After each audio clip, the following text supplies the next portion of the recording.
नमस्कार। आज हम एक बहुत ही गंभीर और दुखद विषय पर बात करने जा रहे हैं।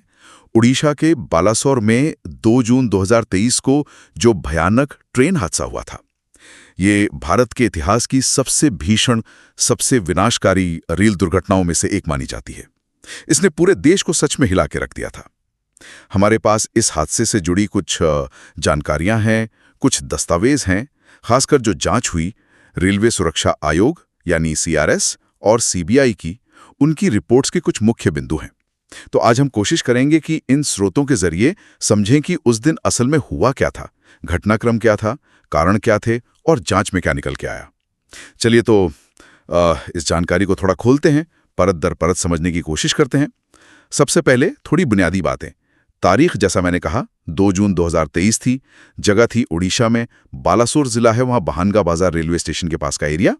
शाम का समय था और इस हादसे में 3 ट्रेनें शामिल थीं। पहली कोरोमंडल एक्सप्रेस, ट्रेन नंबर 12841, जो हावड़ा से चेन्नई जा रही थी, और तीसरी थी एक मालगाड़ी जो वही बहानगर बाजार स्टेशन की लूप लाइन पर पहले से खड़ी थी। जी, और जो नतीजे हुए इस हादसे के, वो आंकड़े सच में दिल दहलाने वाले हैं। कम से कम 296 लोगों की जान चली गई और घायलों की संख्या तो और भी ज्यादा, करीब 1200 लोग। ये नंबर ही बताते हैं कि ये हादसा कितना बड़ा और कितना भयावह था। बिल्कुल, 296 जाने, बहुत बड़ा आंकड़ा है ये, सोचकर ही सिहरन होती है। तो अब सवाल ये कि हुआ कैसे ये सब? मतलब एक साथ 3 ट्रेनों का इस तरह टकरा जाना, ये कैसे हो सकता है? यहीं पर चीजें थोड़ी जटिल और चिंताजनक हो जाती हैं। शुरुआती जानकारी जो आई और बाद में जांच में भी जो पता चला, उसके हिसाब से कोरोमंडल एक्सप्रेस, उसे मेन लाइन पर सीधे जाना था। हाँ, उसे अप मेन लाइन पर सिग्नल मिला था आगे जाने का। लेकिन वो मेन लाइन पर जाने के बजाय स्टेशन पर जो कॉमन लूप लाइन होती है, उसमें घुस गई। और जैसा आपने बताया, उस लूप लाइन पर पहले से एक मालगाड़ी खड़ी थी, लोहे के अयस्क से लदी हुई भारी मालगाड़ी। तो कोरोमंडल एक्सप्रेस तेज रफ्तार में थी और वो सीधे उस खड़ी हुई मालगाड़ी से टकरा गई। जी, और टक्कर इतनी जबरदस्त थी क्योंकि रफ्तार तेज थी कि कोरोमंडल का इंजन मालगाड़ी के ऊपर चढ़ गया और उसके कई डिब्बे पटरी से उतर गए, मतलब डिरेल हो गए। लेकिन बात यहीं खत्म नहीं हुई। ये डिब्बे सिर्फ पटरी से उतरे नहीं, वो उछले, टक्कर के जोर से उछलकर बगल वाली पटरी पर जा गिरे। वो डाउन मेन लाइन थी जिस पर दूसरी तरफ से ट्रेन आ रही थी। ओह, तो मतलब कोरोमंडल के डिब्बे दूसरी लाइन पे गिरे। हाँ, और ठीक उसी वक्त उसी डाउन मेन लाइन पर विपरीत दिशा से वो बैंगलोर हावड़ा सुपरफास्ट एक्सप्रेस आ रही थी, वो भी तेज रफ्तार में थी। तो उसके ड्राइवर को तो शायद संभलने का मौका ही नहीं मिला होगा। बिल्कुल नहीं, वो ट्रेन सीधे कोरोमंडल एक्सप्रेस के उन बिखरे हुए पटरी पर गिरे डिब्बों से टकरा गई। और फिर इस दूसरी टक्कर से उस बैंगलोर हावड़ा एक्सप्रेस के भी कुछ डिब्बे पटरी से उतर गए।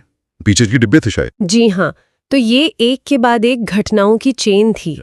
पहली ट्रेन गलत ट्रैक पर गई, मालगाड़ी से टकराई, उसके डिब्बे दूसरी पटरी पर गिरे और फिर उन गिरे डिब्बों से एक और आती हुई ट्रेन टकरा गई। इसी वजह से ये इतना भीषण हो गया। कल्पना करना भी मुश्किल है उस वक्त का मंजर। तो जाहिर है इतने बड़े हादसे के बाद जांच तो होनी ही थी। 2 मुख्य एजेंसियों ने जांच की, जैसा आपने बताया, सीआरएस और सीबीआई।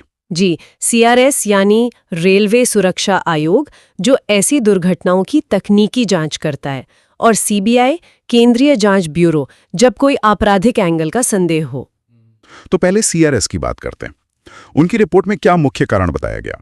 सीआरएस ने अपनी रिपोर्ट में साफ तौर पर कहा कि हादसे का मुख्य कारण था गलत सिग्नलिंग। गलत सिग्नलिंग, ये तो बहुत ही बुनियादी और गंभीर चूक है रेलवे के संचालन में। बिल्कुल, लेकिन रिपोर्ट सिर्फ यही नहीं रुकी। उसने ये भी कहा कि ये जो सिग्नलिंग और टेलीकॉम विभाग है, एसएनटी डिपार्टमेंट, उसमें कई स्तरों पर चूक हुई थी। मल्टीपल लेवल पर लैप्सेस थे। कई स्तरों पर चूक, इसका मतलब क्या है? मतलब सिर्फ एक गलती नहीं थी? हाँ, इसका मतलब ये है कि ये शायद किसी एक व्यक्ति की गलती या किसी एक मशीन के खराबी भर नहीं थी। हो सकता है प्रक्रिया में या सिस्टम में ही कुछ खामियां थीं। क्या रिपोर्ट में ये बताया गया कि सिग्नल गलत कैसे हुआ? मतलब तकनीकी तौर पर क्या गड़बड़ हुई? जी हाँ, उसमें बताया गया है, जांच में पता चला कि स्टेशन के पास एक लोकेशन बॉक्स होता है जहां सिग्नलिंग के तार जुड़े होते हैं।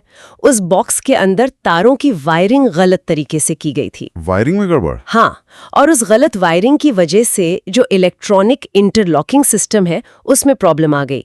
आसान भाषा में समझें तो स्टेशन मास्टर के पैनल पर तो दिख रहा था कि कोरोमंडल के लिए मेन लाइन का सिग्नल हरा है, मतलब आगे जाओ, लेकिन असल में जमीन पर जो पटरी बदलने वाला पॉइंट होता है वो लूप लाइन की तरफ सेट था। अरे, मतलब सिग्नल कह रहा है सीधे जाओ और ट्रैक भेज रहा है साइड में जाओ। एग्जैक्टली।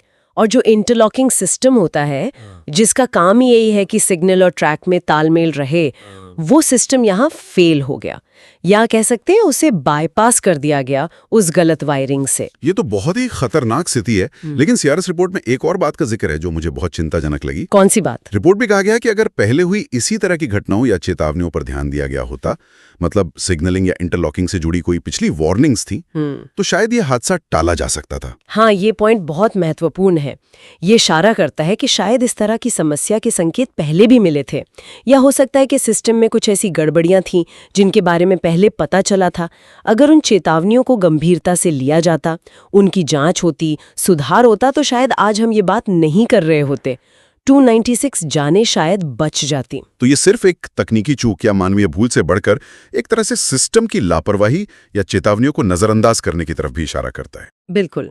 ये सवाल उठाता है कि सेफ्टी प्रोटोकॉल्स का पालन कितना सख्ती से हो रहा था, ऑडिट्स वगैरह ठीक से हो रहे थे या नहीं। तो ये तो हुई सीआरएस की जांच। अब आते हैं सीबीआई पर। सीबीआई को जांच क्यों सौंपी गई? क्या कोई शक था कि ये सिर्फ हादसा नहीं है? देखिए, सीबीआई जांच अक्सर तब होती है जब किसी आपराधिक साजिश का या जानबूझकर की गई लापरवाही का या फिर सैबोटाज यानी तोड़फोड़ का शक हो। सीआरएस तो देखती है कि तकनीकी कारण क्या थे, प्रक्रिया में क्या गलती हुई। सीबीआई देखती है कि क्या इसके पीछे कोई क्रिमिनल इंटेंट, कोई आपराधिक इरादा तो नहीं था। शायद शुरुआती जांच में कुछ ऐसा लगा होगा। और सीबीआई की जांच में क्या निकला? क्या उनका फाइंडिंग सीआरएस से अलग था? हाँ, सीबीआई का एंगल थोड़ा अलग था। हमारे स्रोतों के मुताबिक सीबीआई ने अपनी जांच में कहा कि प्रथम दृष्टया ऐसा लगता है कि सिस्टम के साथ जानबूझकर हस्तक्षेप किया गया था, डेलिब्रेट इंटरफियरेंस। जानबूझकर हस्तक्षेप मतलब किसी ने जानबूझकर सिस्टम से छेड़छाड़ की? जी, सीबीआई की जांच इसी संभावना की ओर इशारा कर रही थी कि ये जो गलत वायरिंग हुई या सिस्टम में जो गड़बड़ हुई, वो शायद अनजाने में नहीं बल्कि जानबूझकर की गई थी। ये तो बहुत ही गंभीर बात है। अगर ये सच है तो ये पूरा मामला ही बदल जाता है। ये फिर हादसा नहीं, अपराध बन जाता है। बिल्कुल। हालांकि ये भी आरोप है, सीबीआई ने चार्जशीट फाइल की है, अंतिम फैसला तो अदालत करेगी, लेकिन जांच इस दिशा में गई। तो क्या सीबीआई ने इस मामले में कोई गिरफ्तारी वगैरह की? कोई कानूनी कार्रवाई हुई? हाँ, सीबीआई ने अपनी जांच के बाद भुवनेश्वर की स्पेशल सीबीआई कोर्ट में चार्जशीट दाखिल की है, और इस चार्जशीट में रेलवे के 3 कर्मचारियों को आरोपी बनाया गया है। अच्छा, कौन है ये लोग और इन पर आरोप क्या है? सूत्रों के अनुसार ये तीनों सिग्नलिंग डिपार्टमेंट से ही हैं।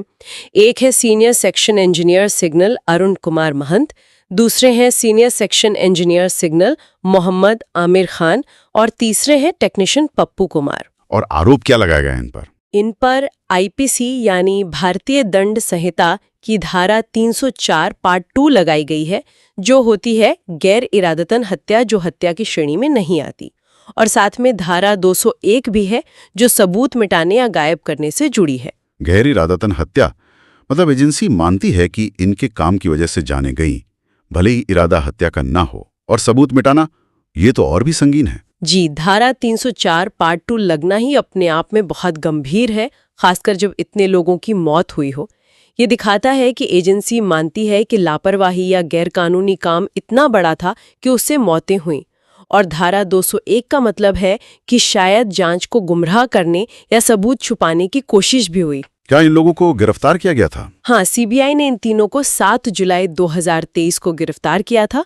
अब मामला कोर्ट में है, ट्रायल चलेगा, तब सच्चाई सामने आएगी। तो कुल मिलाकर देखें तो ये एक भयानक हादसा था। सैकड़ों जानें गईं, जांच में सिग्नलिंग की गंभीर खामियां, मानवीय चूक, प्रक्रियाओं की अनदेखी, ये सब बातें सामने आईं।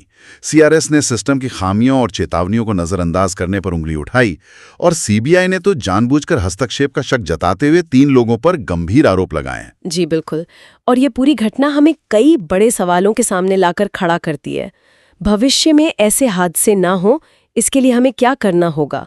एक बड़ा सवाल तो यही है कि टेक्नोलॉजी और ह्यूमन सुपरविजन यानी मानवीय निगरानी, इनके बीच सही बैलेंस कैसे बने? रेलवे इतना बड़ा, इतना जटिल सिस्टम है। हाँ, जहां एक छोटी सी चूक के इतने भयानक नतीजे हो सकते हैं। बिल्कुल। और जब जांच में जानबूझकर हस्तक्षेप जैसी बात सामने आती है तो सवाल और भी गहरा हो जाता है। क्या हमारे सुरक्षा के इंतजाम ऐसे खतरों से निपटने के लिए काफी हैं, चाहे वो अंदरूनी हो या बाहरी? हमें किस लेवल पर बदलाव लाने होंगे? क्या सिर्फ टेक्नोलॉजी सुधारना या नियम सख्त करना काफी है?